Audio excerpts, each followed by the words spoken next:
Good evening and welcome to South Carolina ETV and South Carolina Public Radio's live broadcast of the 2025 State of the State Address. I'm Gavin Jackson at the State House in Columbia. In just a few moments, Governor Henry McMaster will enter the House chamber here to give his annual address to a joint assembly of lawmakers.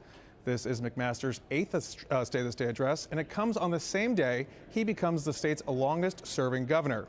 Now, back in 2017, he ascended from lieutenant governor after then Governor Nikki Haley was confirmed by the United States Senate to become President Donald Trump's ambassador to the United Nations. McMaster was then elected again in 2018 and 2022. This is his second to last State of the State Address, and it will echo his priorities that he unveiled in his executive budget just 3 weeks ago. Now, we expect him to discuss economic development, tax reform, increasing teachers' starting salaries, school safety, storm relief, and more. So we're going to go to the House chamber shortly right now, where he's about to be introduced by House Sergeant at Arms Mitch Dorman. And we're going to see some shots from in there. We're going to hear some sounds from there where the governor is going to be introduced shortly. And if you're watching us right now on TV, you can see that all 124 House members and 46 senators are in the House chamber. We're standing by for his introduction. He'll be walking through the chamber with his escort committee shortly. And again, we're just waiting to get that cue from the House Sergeant at Arms. But it's a full house in there. As you can see, if you're watching on TV and our folks who are listening on public radio, it's a full house in the House chamber. He has dignitaries and visiting guests up top in the balcony.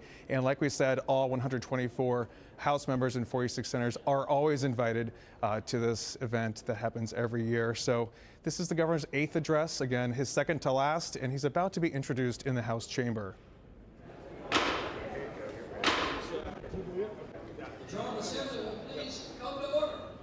Sergeant. Governor and his escort. Members of the Joint Assembly, please rise, remain standing if you're ready to receive His Excellency, the Governor and his distinguished escort committee. Perfect. Hey, Governor. Fine, sir.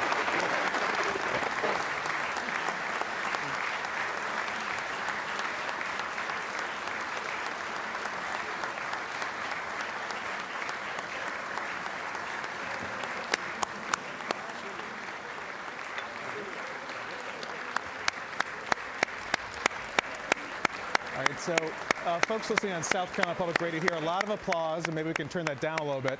But the governor's walking into the House chamber with his escort committee. We see Senate Finance Committee Chairman Harvey Peeler, and we also see House Republican leader Davey Hiott, and some few other prominent lawmakers.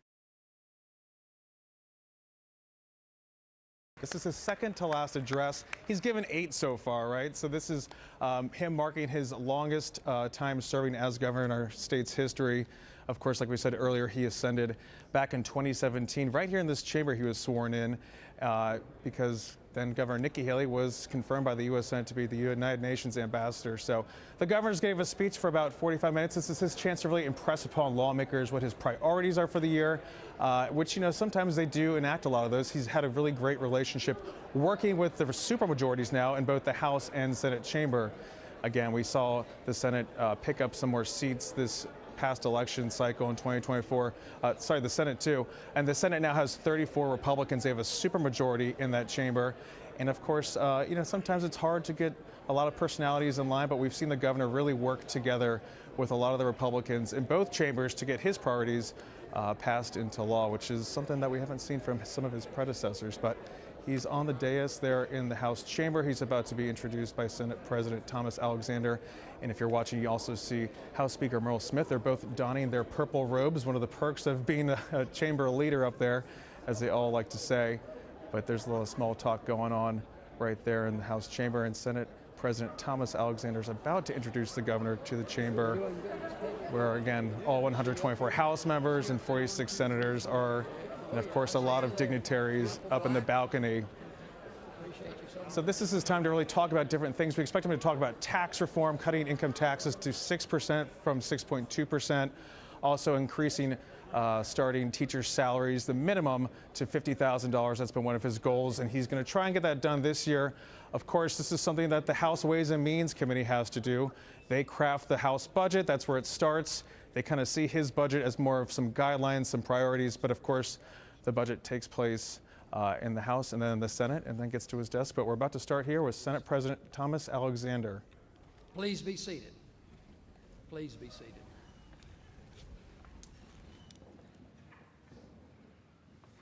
Ladies and gentlemen of this joint assembly and honored guests, I am proud and honored to present to you the Honorable Henry Dargan McMaster, our governor of the great state of South Carolina. Governor. Thank you. Thank you. Thank you, sir. Thank you.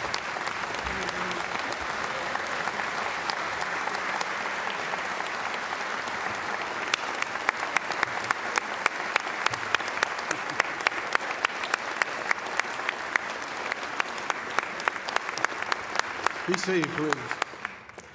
Well, I'm delighted to be here again. You notice I'm a little hoarse. I think I was hollering too loud for the Lady Gamecocks the other night, maybe. But delighted to be here, Mr. President, ladies and gentlemen, General Assembly, my fellow South Carolinians.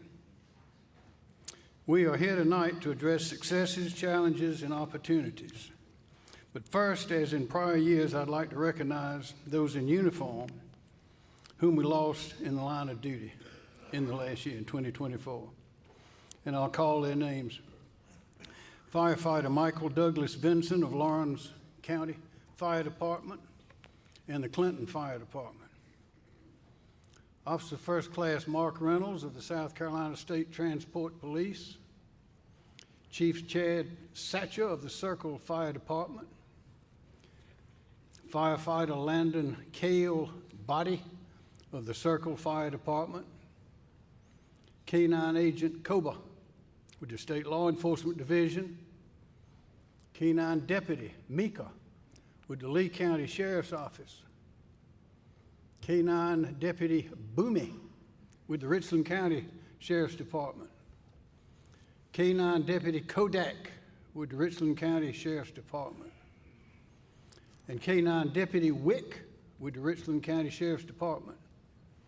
To the families and loved ones of these brave South Carolinians and their trainers, we offer our condolences. We are eternally grateful for their service.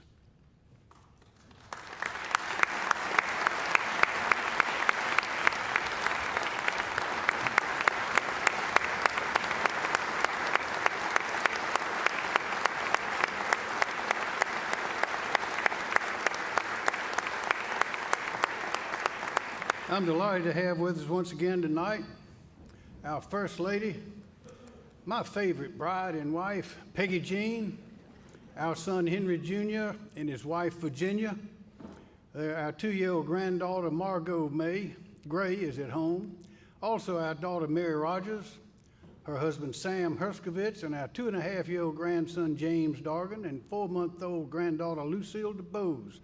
Couldn't make it tonight either, but they are watching us on TV, so please stand and let's give them all a hand. Welcome.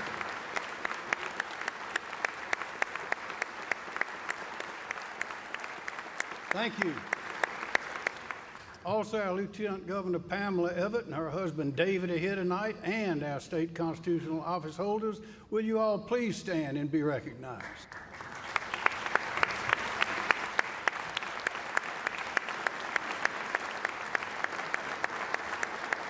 Thank you. Thank you. And finally, will members of the best cabinet in the nation please stand and be recognized? Thank you all. There they are.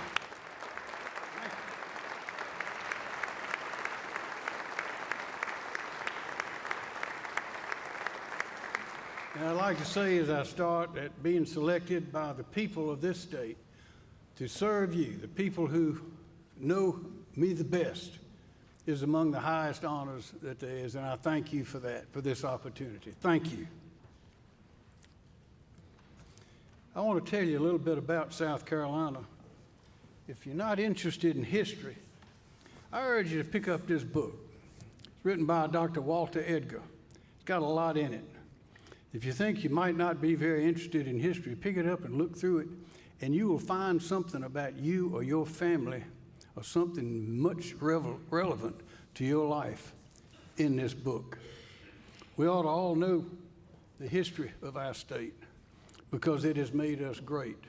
Now, here are a few facts. South Carolina consists of about 20 million acres, 500,000 covered by water today.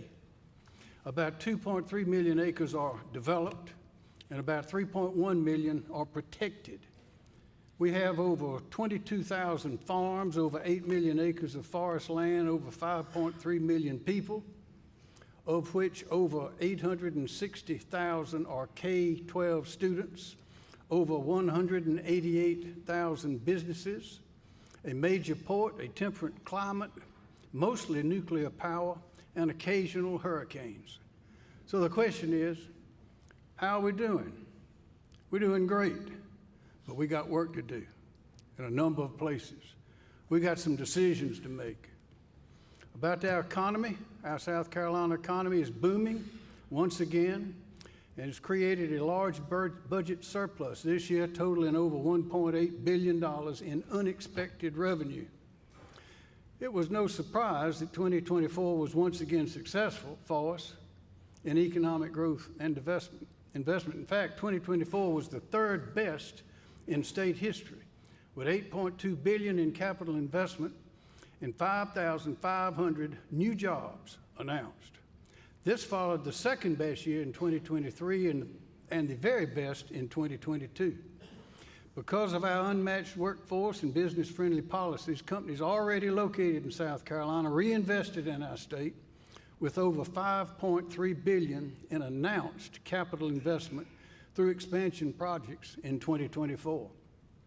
The top three leading industries by capital investment were information technology with $4.1 billion, automotive with $1.3 billion, aerospace and aviation with $1 billion. Domestic companies make up 67% of 2024 capital investment, while international companies made up 33%. Since 2017, we have announced over $44.7 billion in new capital investment and over 92,000 new jobs in our state of South Carolina.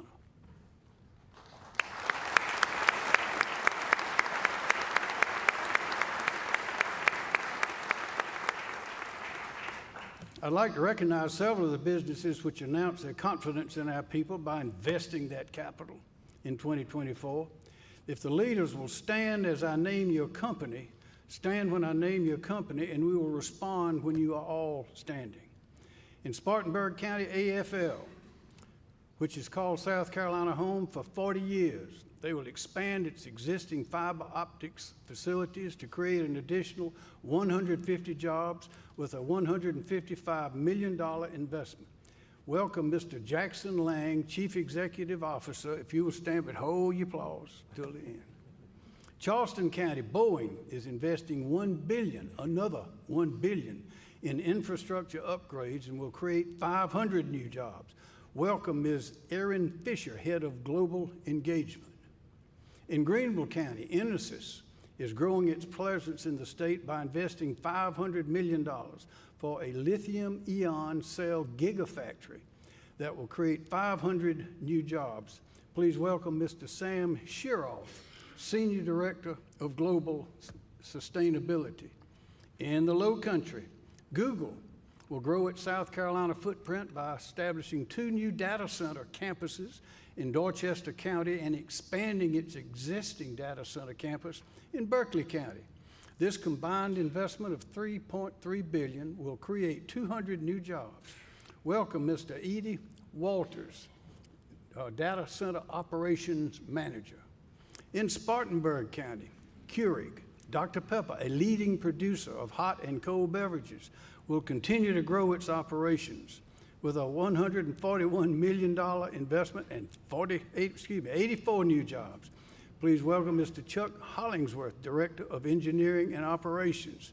In Greenville County, Magna, one of the largest suppliers in the automotive industry, is establishing a new satellite operation and expanding its existing operation with a combined $200 million investment and 200 new jobs. Please welcome Mr. David Meyer, Vice President of Operations. In Oconee County, Mine America is expanding with a $50 million investment, creating 172 new jobs for a state-of-the-art manufacturing equipment facility for the poultry industry and the corporate headquarters. Please welcome Mr. Michael Otterbach, Vice President of Operations. Also, our Secretary of Commerce, Harry Lightsey, and his remarkable team, which worked around the clock to produce these successes. Please stand. Please, we thank you all. We boomed in 2024, and we're going to boom again in 2025. Thank you.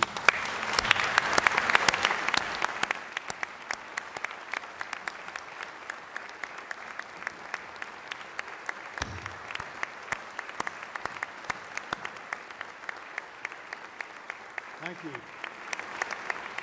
Thank you. Every day, employers are creating new jobs. Entrepreneurs are operating new businesses, and companies are deciding to locate in South Carolina. However, the competition between states, especially in the Southeast, is fierce. Whether it's lower taxes, less regulation, plentiful power, quality education, our natural and cultural resources, a trained and healthy workforce, or unmatched livability, South Carolina's future prosperity requires that we constantly work to maintain or develop competitive advantages in the ever-accelerating race for new jobs and investment. This includes our reputation of high military appreciation, solid law enforcement, low big labor participation, and the friendliest people on the face of the earth. How about income taxes? Our state government is in superior fiscal shape. We continue to maintain our largest rainy day reserve fund balance and low amounts of general obligation debt. Again, saving money instead of spending it has served our state well and ensures that we will always be prepared for future economic uncertainties. Until a few years ago, South Carolina had the highest personal income tax rate in the Southeast, highest in the Southeast. That's not good. 12th highest in the nation. No more. 3 years ago, I signed into law the largest income tax cut in state history to drop the personal income tax rate from 7% to 6% over a period of 5 years. Our booming economy has created annual budget surpluses that have allowed us to accelerate these tax cuts faster than anticipated. This year, I'm proposing that we cut the state's personal income tax rate again from 6.2 down to 6%, allowing taxpayers to keep an additional $193.5 million of their hard-earned money in their pockets instead of sending it to the state government. However,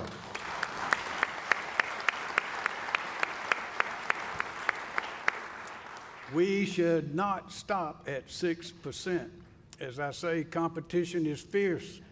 We should keep cutting as much as we can, as fast as we can, until we can eliminate the personal income tax for our people altogether.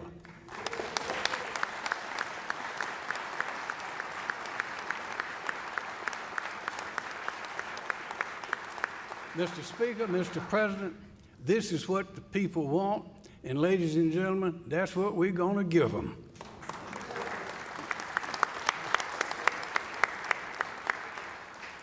Our economic prosperity requires us to maintain consistency and certainty in our permitting processes. They must be thorough, they must be reasonable, and they must be prompt. Uncertainty is the enemy of prosperity. Our state's booming economy has dramatically increased the demand for permits. Permits required to expand a business, permits to construct a new facility or deliver additional power and infrastructure like water and sewer. One of my first goals for the newly created cabinet agency, the Department of Environmental Services, was to eliminate any backlog of permit decisions and to establish a hard 90-day deadline for these decisions to be made. I am recommending an appropriation of $13.7 million so the department can hire and train the employees they need to get this done. I believe that you should be able to mark your calendar to circle that date with a bright red marker and know when a decision will be made.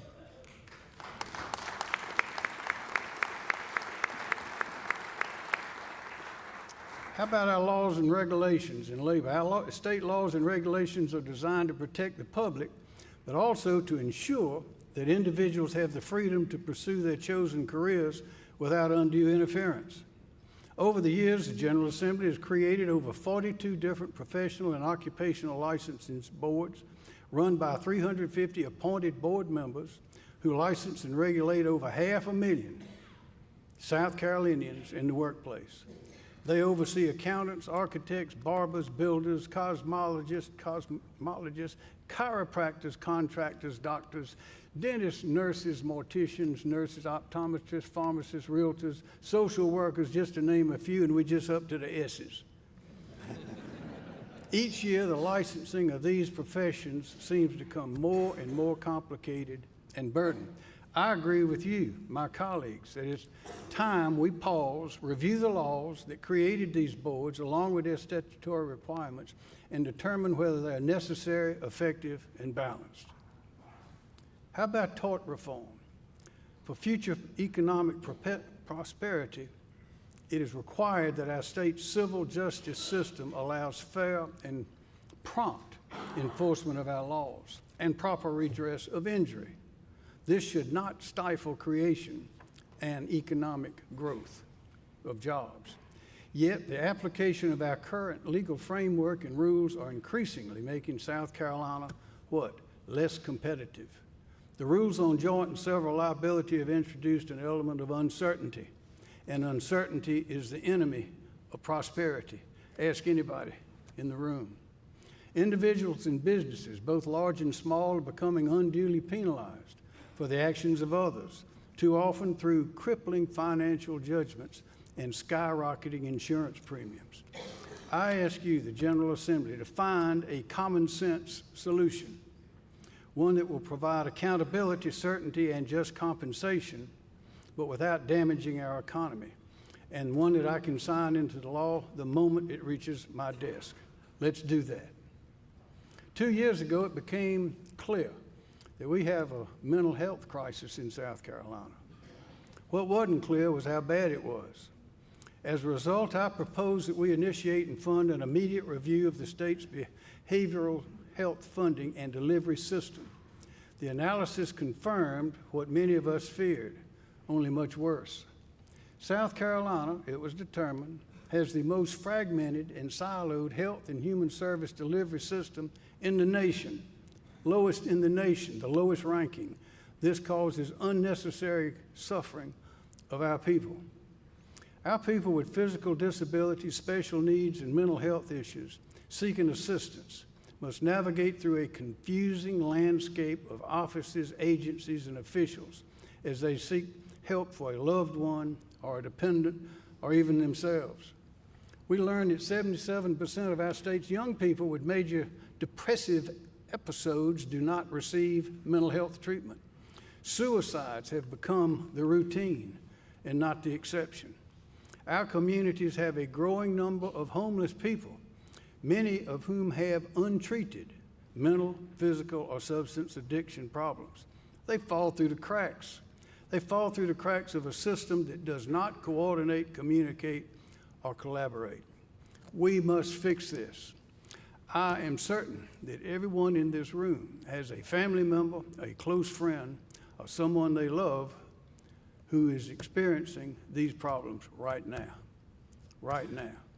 Immediate changes are needed at the Department of Mental Health and the Department of Disabilities and Special Needs.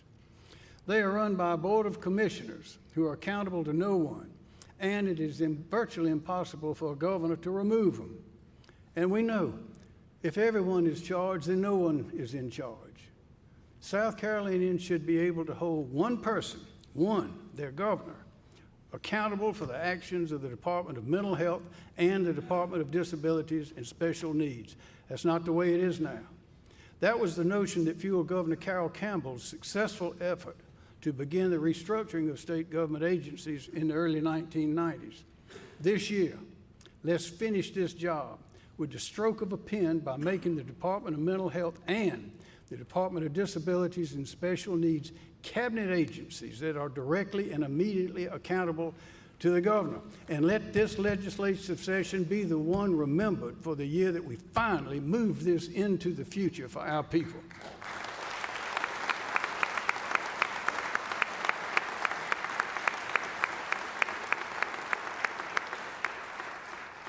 Also, South Carolina has been identified as part of the stroke belt,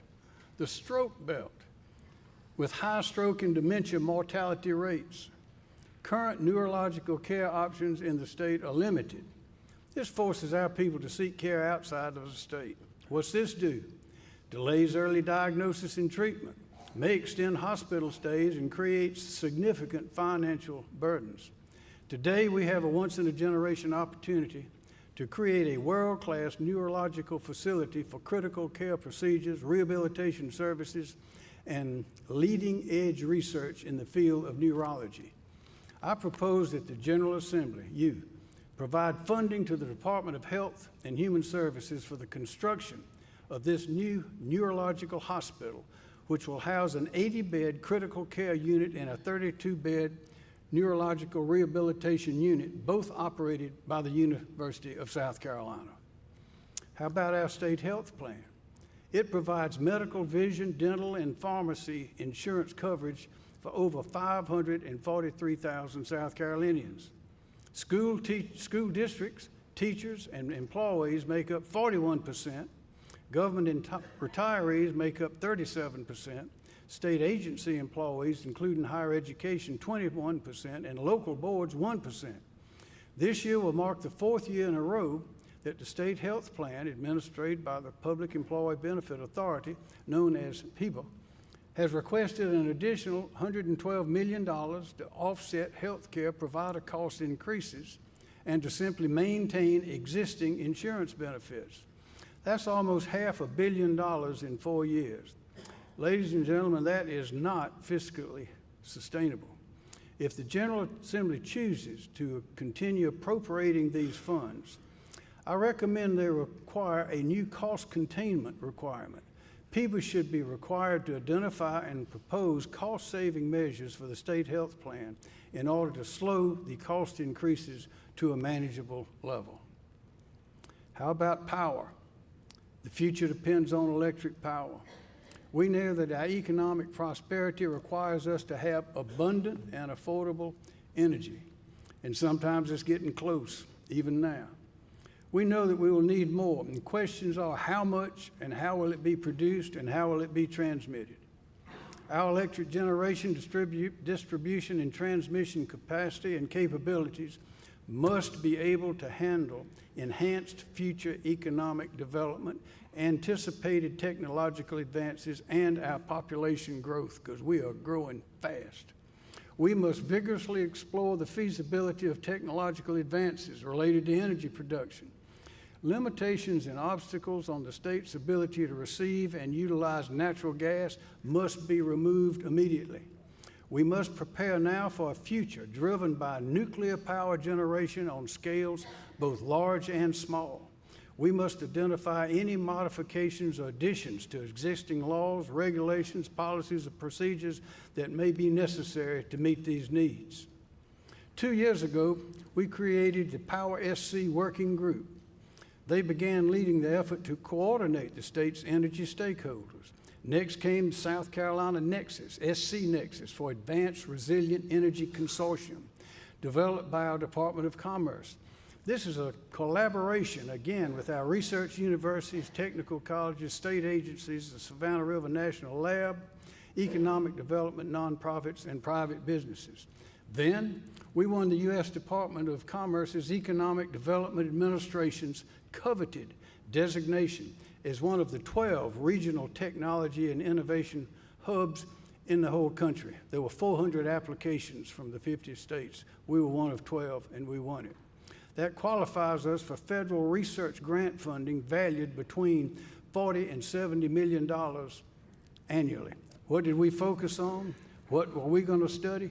Power, electric power.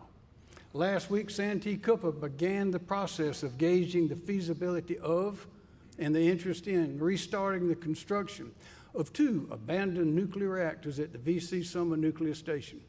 I believe that restarting these 2 reactors in South Carolina will not only help fuel our state's future power needs, but will also usher in a nuclear power renaissance across the United States, one that will spur nationwide investment in construction of new nuclear power generation that will provide America with ample, clean, resilient energy for the future and deter challenges to our national security. And remind you, for many years, our nuclear submarines have been operating there, calculated to operate with one recharging for 50 years. Nuclear power is a lot of power. Last year, the General Assembly was able to reach consensus on legislation that would have addressed many of our future energy needs. But we didn't finish. We need this legislation. We're running out of time. I ask that you send this legislation to my desk so that I can sign it into law. And let's hurry.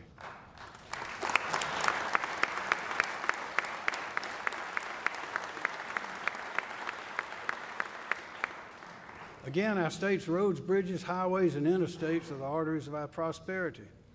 They need continued investment. Can't stop. The Department of Transportation has made tremendous progress in repairing and improving our transportation system. They have delivered a valuable return on our investments with the strong help of the executive and the legislative branches.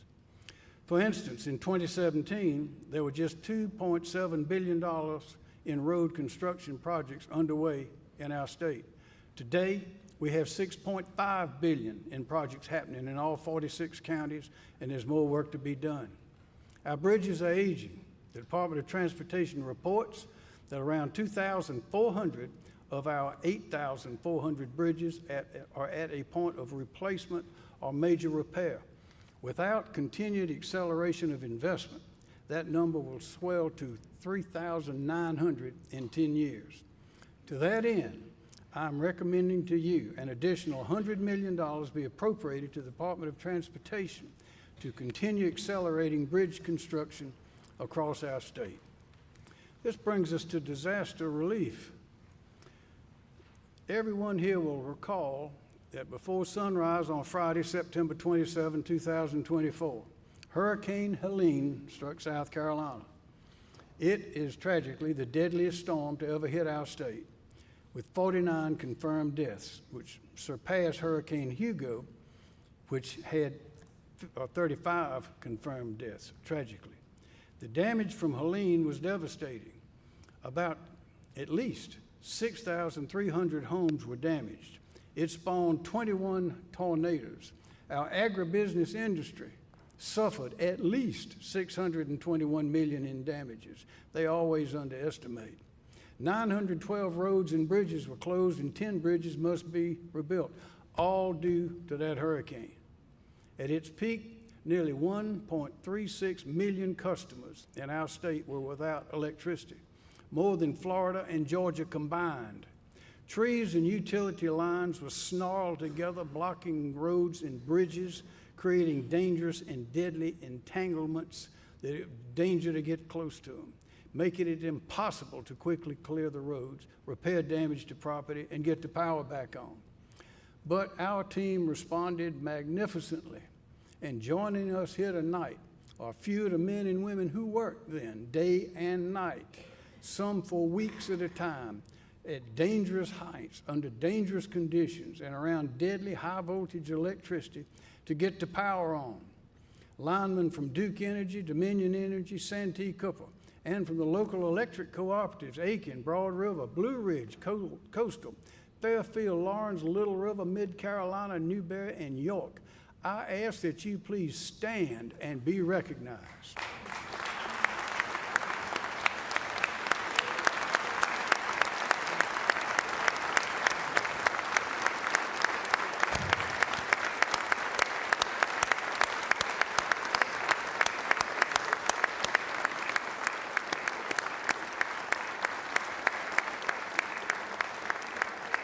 Thank you. Team South Carolina moved quickly to provide access to disaster relief and assistance from the Federal Emergency Management Agency. We held 7 County Day events, providing over 3,700 residents in 17 counties with a day-long one-stop shop location to apply for federal and state financial assistance, receive critical information and services, and donated goods. Volunteers distributed over 3,500 cases of bottled water, over 3,300 boxes of food, 900 bags of charcoal, 658 grills, 616 cases of diapers, and 300 tarps. In addition, we held 3 day-long farm and forest recovery resource days, first ever, were held for hundreds of farmers, foresters, and agribusiness owners impacted by Helene, providing them with access to federal and state financial relief and resources. Over $5 million in Helene contributions were made to the One South Carolina Fund at Central Carolina Community Foundation, and that's the most that's ever been donated to the fund for a single storm since it was created in 2015. For a little perspective on the damage from Helene, consider this. To date, South Carolinians have submitted over 441,000 applications, 441,000 applications for individual financial assistance to FEMA for Helene damage. Compare that to the combined number of applications, 164,000 submitted for the flood of 2015, Hurricane Matthew in 2016, and Hurricane Florence in 2018. That's a lot of applications. So far, only $150 million in community disaster recovery block grants from the Department of Housing and Urban Development have been awarded to South Carolina from the $110 billion relief package approved by Congress in December. We know that there'll be additional federal funds designated for our state, but we don't know if it will be enough. And while we got FEMA to reimburse 100% of South Carolina's cleanup costs for 120 days, significant state funds will be necessary to pay for costs above and beyond federal assistance. For example, the Department of Transportation needs an additional $50 million in this year's state budget to cover costs related to debris removal and repairs to roads and bridges, costs that were not reimbursed by the federal government. The Office of Resilience needs an additional $40 million to replenish the 2 disaster relief and resilience reserve funds. Both the grant fund and revolving loan fund were utilized to provide immediate relief and resources on the ground to people impacted by Helene. I'm recommending that $150 million be appropriated to create the South Carolina Public Assistance Program to be administered by the South Carolina Emergency Management Division. What will it do? This state grant program will mirror the federal program at FEMA. It will allow local governments, public utilities, nonprofits, charitable aid organizations to apply for state disaster recovery funds that were either denied by the federal government or did not meet federal FEMA thresholds for damage reimbursement. That's how we take care of our people.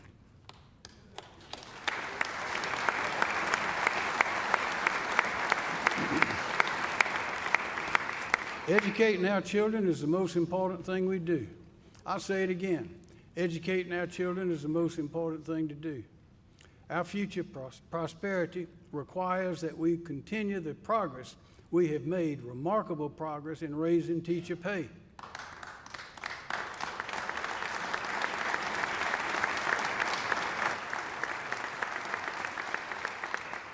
Eight years ago, the minimum starting salary of a teacher in South Carolina was $30,113.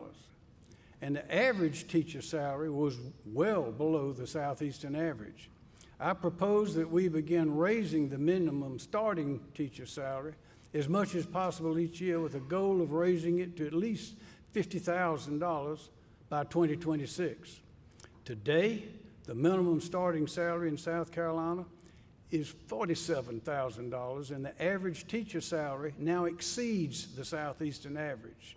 As progress, this represents an increase of 56.1% in 8 years in teacher pay.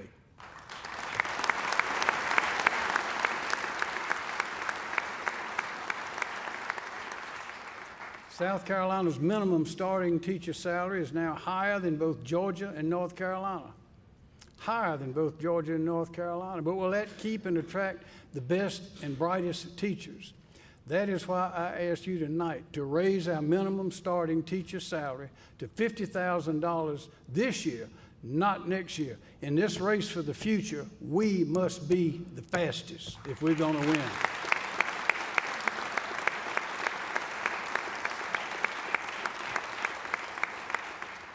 With us tonight is Jessica Owens, kindergarten teacher at Rocky Creek Elementary School in Lexington County, School District 1. Ms. Owens began her career in education as a classroom assistant to a wonderful kindergarten teacher who encouraged her to pursue education as a career. In 2021, she returned to Columbia College where she completed her degree in early childhood education and began her career as a teacher. Over the past several years, Ms. Owens has witnessed the impact of our state's commitment in raising the minimum starting salary for teachers. What'd she say? She told me, quote, "By having competitive pay, school districts can attract more candidates to the field, ensuring that schools are staffed with the best possible teachers, which ultimately benefits the students." We all know that. Ms. Owens joins us tonight along with her classroom assistant, Brittany Udrata. Please stand and be recognized.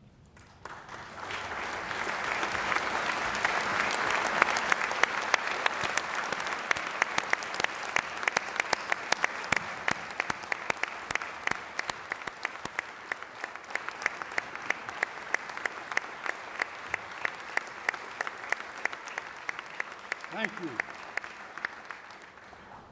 Since the statewide expansion of full four-year-old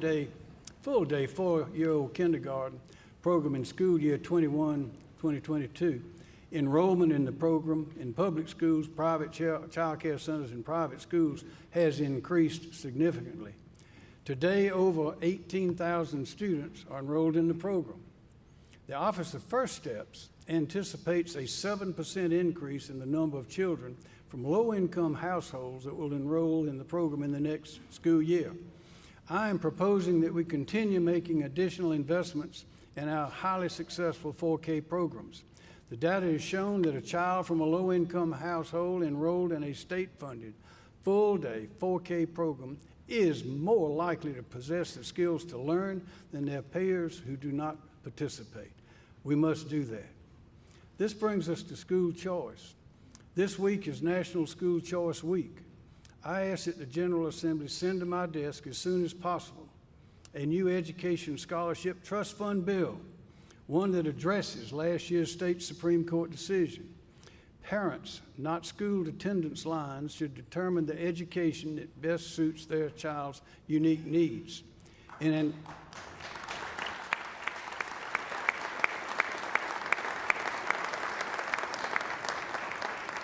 In anticipation of success, I'm proposing that $30 million be appropriated to the trust fund. These funds will allow low-income parents to continue choosing the type of education environment and instruction that best suits their child's unique needs. In addition, I'm asking the General Assembly to consider allowing education lottery tickets to be purchased using debit cards. Only 3 states require cash-only purchases: South Carolina, Tennessee, and Wyoming. Many businesses no longer accept cash, and many people don't carry cash anymore. Education lottery proceeds are down now $31.9 million and expected to continue dropping because people don't have cash in their pockets. But they have a debit card. The Lottery Commission estimates that debit card purchases, not credit cards. Debit card, the money's in the bank. Credit cards, you're borrowing it. Not credit cards, would generate an additional $52 million that could be used for the Education Scholarship Trust Fund or for Life, Hope, and Palmetto Fellow college scholarships. It's a good idea. How about safety in the schools? Placing an armed, certified, full-time school resource officer in each of our state's 1,284 public schools has been one of my top priorities. At my request, the General Assembly began funding an SOR program, grant program administered by the Department of Public Safety. It provides school districts with funds to hire full-time SROs for schools without one. This program has been enormously successful. In 2018, only 406 schools had an SRO. In 2024, it grew to 1,106. That means there are only 177 schools in South Carolina today without a school resource officer.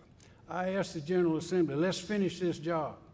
fully fund this grant program so that every public school child in South Carolina will have an officer on campus providing safety for children and teachers and comfort for their parents.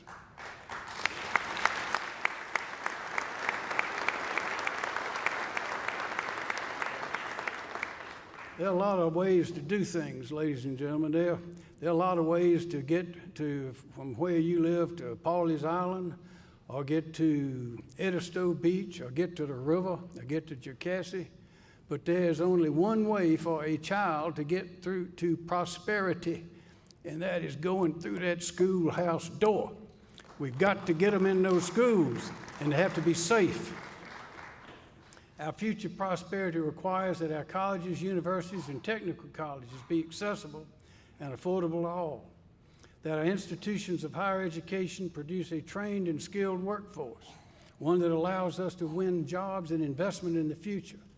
This is the 6th consecutive year that I call for a freeze in college tuition for in-state students in exchange for a metric-based appropriation to our public colleges and universities.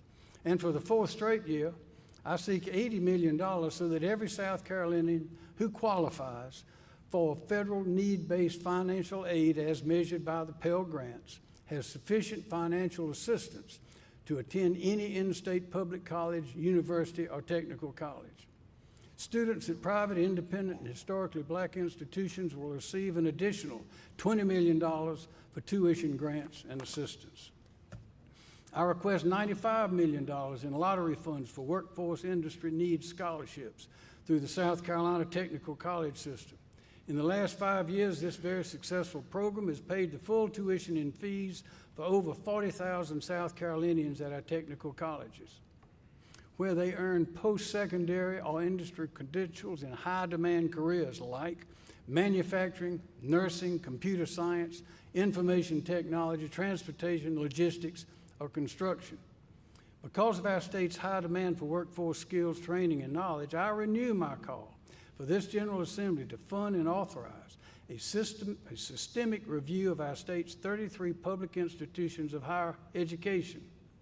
This review will be conducted by the Department of Employment and Workforce. The goal to make sure we are preparing to meet our state's future workforce needs in 2 respects. 1, sustainability, accessibility, and affordability. And 2, alignment of our programs, certificates, and degrees with the job skills and innovations likely to be coming our way.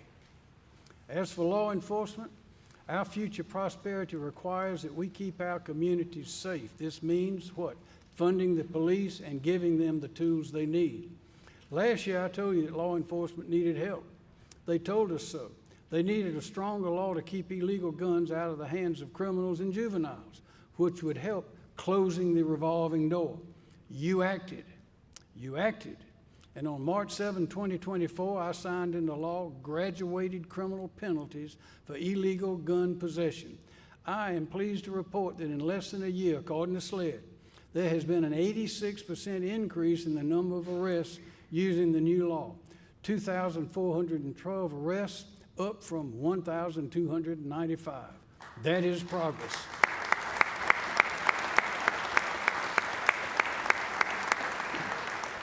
A few years ago, we tasked our Department of Administration with conducting a comprehensive analysis of state law enforcement pay to ensure that salaries were competitive to attract and retain top-tier talent. It worked.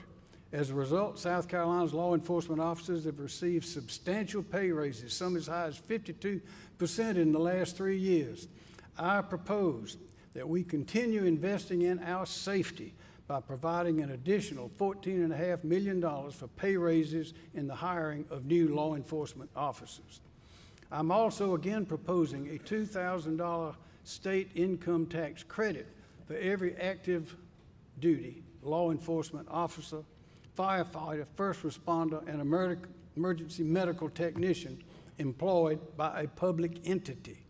This represents $43.3 million in tax relief for those who put their lives on the line each day to protect our lives and property.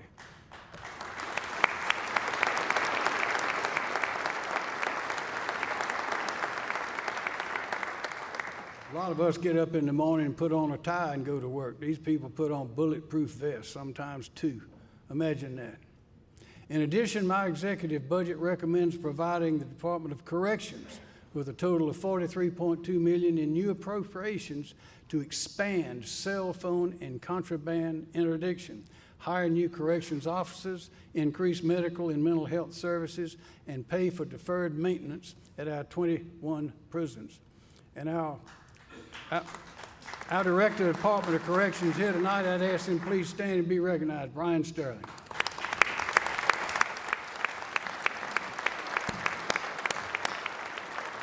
Thank you, Brian.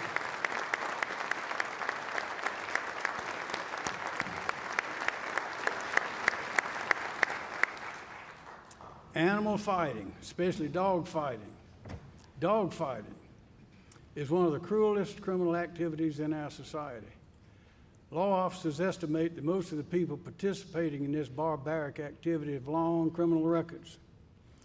My executive budget seeks additional funding to SLED to end this unforgivable savagery. I want you to think about it. South Carolina, we love our dogs, we love our animals, and they love us. And they protect us, and they protect our children. These men are out there training and breeding dogs to fight to the death in South Carolina for money and drugs. We cannot let that go on. We've got to stop that. And this legislature can do it, this General Assembly. Let's do it now. Stop that. Stop it. Our future prosperity requires us to enhance our efforts to protect our land, our history, our culture, and our environment. I do not think that it's a coincidence that previous years of economic growth have followed our efforts to conserve, preserve, and display our unique gifts of nature's abundance. So we should ask, what will South Carolina look like in 100 years? That begs the question, what do we want it to look like in 100 years? 5 years, 10 years, or 100 years? In recent years, we've provided funds, time, and attention for identifying significant properties for preservation and conservation and for flood mitigation. We now have a veritable army of people, public and private organizations, dedicated to these endeavors, including the Conservation Land Bank, Department of Natural Resources, the Office of Resilience, Forestry Commission, Department of Parks, Recreation, and Tourism, the Nature Conservancy, the Open Space Institute, the Darla Moore Foundation, the Audubon Society, Francis Marion University, just to name a few. In 2024 alone, this collaborative effort has permanently protected 96,000 of environmentally or culturally significant properties, investing and leveraging $143.5 million in state, federal, and private conservation funds. A few notable successes. Snows Island is the largest conservation project in Florence County history. It's 7,600 acres and more than 60 miles of river frontage at the confluence of the Lynches and PD rivers will forever safeguard the legendary headquarters of Revolutionary War General Francis Marion, from which he and his militia launched numerous raids successfully on the British and Loyalist troops. Wade's Island, the only remaining pristine barrier island on the South Carolina coast without protection from future development, has 1,100 acres at the confluence of the Little River and the Atlantic Ocean. Its inlet, salt marshes, and estuaries make it a virtual natural buffer between the ocean, waves, and storm surge for our rapidly growing Grand Strand region. And did you know that 50% of the salt marshes on the Atlantic coast are in the South Carolina? We are different. Tiger Oaks, called the Central Park of Spartanburg, has approximately 942 acres located just outside of Spartanburg. Its 1.2 miles of riverfront connects to land already protected, creating a nearly 1,200 acre upstate conservation corridor. Saluda Bluffs has 1,000 acres located in the bullseye of decades of conservation work, where visitors have a bird's eye view of more than 10,000 acres of protected surrounding properties in the upstate. Table Rock State Park, Caesars Head State Park, and Jones Gap State Park are located close by. Once again, my executive budget recommends that significant funds, $15.5 million, be appropriated to continue these important and significant preservation and conservation efforts. Finally, next year we will celebrate the sesquicentennial, which is the 250th anniversary of the American Revolutionary War. South Carolinians have a unique opportunity to celebrate the decisive role we played in the fight for American independence. There are more than 200 battles and skirmishes that were fought in South Carolina, more than any other colony. Many scholars say the war was won here. So did General Cornwallis with the defeat of Great Britain's Southern campaign. Our state's history and culture is unsurpassed in the creation of this nation. It is well documented, where in books, hundreds of historical markers, monuments, buildings, and homes preserved and dedicated to telling our state's magnificent story. The names of our towns, streets, institutions, rivers, and families carry that history forward to this day, and we see us in movies as well. We must protect and preserve our history and heritage. It is why we are who we are and why we are here. It is why we stay here and why others come here. It informs our strengths, our purpose, and our duty. So let me finish now. The next 100 years, what do we want to look like in the next 100 years? Well, I think we've already answered that question. For years, we've invested billions of dollars in time and talent in education to prepare our children to build their lives and economy. And we've invested billions in our lands and waters to protect our health, expand our economy, preserve life in all its forms, for its beauty and wonder, for our education and joy, and for the fulfillment of our duty to nourish the Lord's garden. The only difference between then and now is that now we have more opportunity than ever before, and our competition is fiercer and faster than ever before. But we know exactly where we're going, and we are perfectly positioned to succeed. So, let us continue to embrace civility and comity through our thoughts, words, and deeds, and urge people, especially the young ones, to be proud of their state. And let us set our state on a course that will provide the opportunity for prosperity, success, and happiness for generations of South Carolinians to come. Because, ladies and gentlemen, this is the best place in the world to live, work, and raise a family. And the best is yet to come. May God continue to bless America and our great state of South Carolina. Thank you.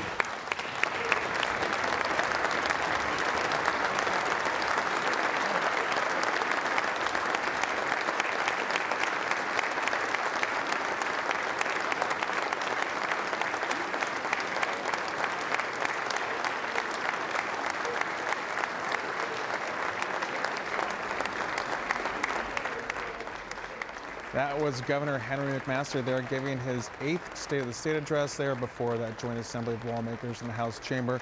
Just under an hour there, a long speech from the governor, his second to last speech as governor. Of course, we're going to see him wrapping up there with Senate President Thomas Alexander is going to talk out. But we're going to go right now to the Democratic message from Senator Margie Bright Matthews of Colleton County. Good evening, fellow South Carolinians. I'm Senator Margie Bright Matthews. Tonight, I stand before you as a senator and an advocate, someone who is deeply invested in the well-being of every South Carolinian. Although the governor has painted a picture of progress, I'm here to share the truth about the challenges our state continues to face, as well as the actions and opportunities we cannot afford to overlook if we intend to truly prosper. The truth is, our economy can't be as robust as you've described, Governor, since our Finance Committee recently uncovered a $1.8 billion discrepancy in our Treasury that ultimately led to the resignations of the Comptroller General and the Auditor. Last year, Treasurer Loftus testified under oath that he knew where the $1.8 billion was and that it had earned over $250 million in interest. Now they say the 1.8 billion never even existed. Imaginary money. What is the truth? Yet, our leadership continues to support Treasurer Loftus, knowing that we cannot afford to entrust our state's financial resources to a politician who has proven he knows nothing about protecting and investing the people's money. Governor, how can our state's economy thrive if you are not willing to demand transparency and hold the treasurer accountable? The Securities Exchange Commission is investigating South Carolina. There are numerous potential tax implications. The damage this mismanagement could do to our state's credit rating would be devastating. Where's the money, Treasurer Loftus? And where's the accountability, Governor McMaster? The buck stops with you. South Carolina taxpayers deserve answers, especially when it's estimated that it'll cost us close to $15 million to audit, defend, and monitor the state treasurer. We cannot continue to pay millions of dollars to outside accountants to hold the treasurer's hand. Shouldn't that money go towards education, workforce development, and critical infrastructure investments? Every move state government makes impacts South Carolina's economy and hardworking taxpayers who love our state just as much as we do. From education to healthcare to job creation, the state of our state's economy impacts every South Carolinian's quality of life. As a state senator who represents Colleton, Beaufort, Hampton, Jasper, and Charleston counties, one of the things I'm most proud of is that legislators on both sides of the aisle, Republicans and Democrats alike, work tirelessly to bring jobs to our state. All of us roll up our sleeves and have worked together to bring economic development opportunities like Google, Boeing, Keurig Dr. Pepper, Nestle, and Scout Motors. We are proud of these successes and equally proud of the many small businesses that call South Carolina home. To prepare for these new jobs, we must invest in infrastructure improvements like clean energy, broadband access, a strong education system, workforce readiness partnerships with our high schools and technical colleges, child care facilities that meet the needs of growing workforce, affordable housing, and the creation of a high-speed transit system that provides innovative travel options for workers who may live in one part of the state and work in another. South Carolina is ranked 42nd in education.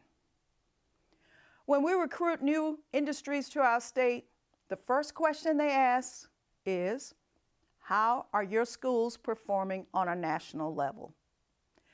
Companies know they're going to need an educated workforce. Governor, the answer is not choice. Instead of sending out tax dollars to private schools, we should first fully fund our public schools, something South Carolina has neglected to do for decades. You see, many South Carolina children who need a quality education don't have a choice. Neither do their parents. School voucher bills like the one we're debating once again this year only defund and dismantle public education even more. Taking money from public schools and giving it to private schools won't improve educational outcomes for thousands of children who need it the most. Our public school districts need every dollar that private school vouchers will siphon off of their per pupil costs. If this voucher bill passes, our ranking will plummet. South Carolina will not be able to create or maintain a well-educated workforce if we continue to deplete the education lottery funds, all while knowing that education lottery revenues are already decreasing. Our state's leaders should keep in mind that everyone wants to earn a good living so that they can afford to raise a family and eventually retire with dignity. That won't be possible if we defund the South Carolina Education Lottery, which has made college achievable for thousands of South Carolina families. With 5 million residents, South Carolina is small to our border states, yet we seem to legislate each year based upon the scorecards of bordering states like Georgia, as it takes on school vouchers and tort claims issues. It's time for you to stop peeking at Governor Kemp's report card so that we can begin to tackle our own challenges right here in South Carolina. Challenges like funding our mandates, educating our workers, making innovative infrastructure investments, and ensuring that housing and health care are affordable and accessible. And since you want to peek, just take a look at what insurance companies are doing to the people of North Carolina. Why would we want to make it more difficult for South Carolinians to seek justice after they've been wrong? Or vilify jurors who are just everyday people doing their civic duty, the same people we trust to elect us? And all because big insurance companies just don't want to pay up. We've got to protect insurance businesses, small businesses, and injured citizens by placing caps on coverage increases and not allowing insurance companies to do here what they've done in other states like North Carolina and Florida, where some still refuse to pay legitimate insurance claims from natural disasters like Hurricane Helene. South Carolina is a special state that we are blessed to call home. Yet each year, the supermajority legislates based on what neighboring states are doing, push national narratives in order to win the next election. The buck stops with you, Governor McMaster. Republicans have controlled our state government for over 20 years. Your party now has a supermajority in the House and Senate. The people of South Carolina would be appalled to learn that this fiscal fiasco in the Treasurer's office dates back to 2017. This is what one party's domination has gotten us. We're missing billions of our tax dollars. Our schools are underfunded, and our infrastructure is crumbling. Instead of investing more of our tax dollars to continue the cover-up, perhaps that money would be better spent giving South Carolinians a real income tax reduction or cutting income taxes altogether. Imagine how much more appealing South Carolina would be to industries if we did that. A government that is by the people and for the people must be accountable to the people. Let's work together to improve the lives of all South Carolinians and make our state the very best that it can be. God bless our great state. That was Senator Margie Bright Matthews of Colleton County giving the Democratic message in response to Governor McMaster's State of the State address. And with that, that concludes our coverage of Governor Henry McMaster's 8th State of the State address. But our State House coverage does not end here. You can stay informed on the latest State House action by listening to South Carolina Public Radio, the South Carolina Lead podcast every Tuesday and Saturday, and our new blog, The State House Gavel, every day, Tuesday through Friday at scetv.org/news. And speaking of Fridays, join me Friday evenings at 7:30 for This Week in South Carolina for insight and coverage on the top news of the week. I'm Gavin Jackson, and from all of us here at SCETV and South Carolina Public Radio, thanks for tuning in. Stay safe and good night.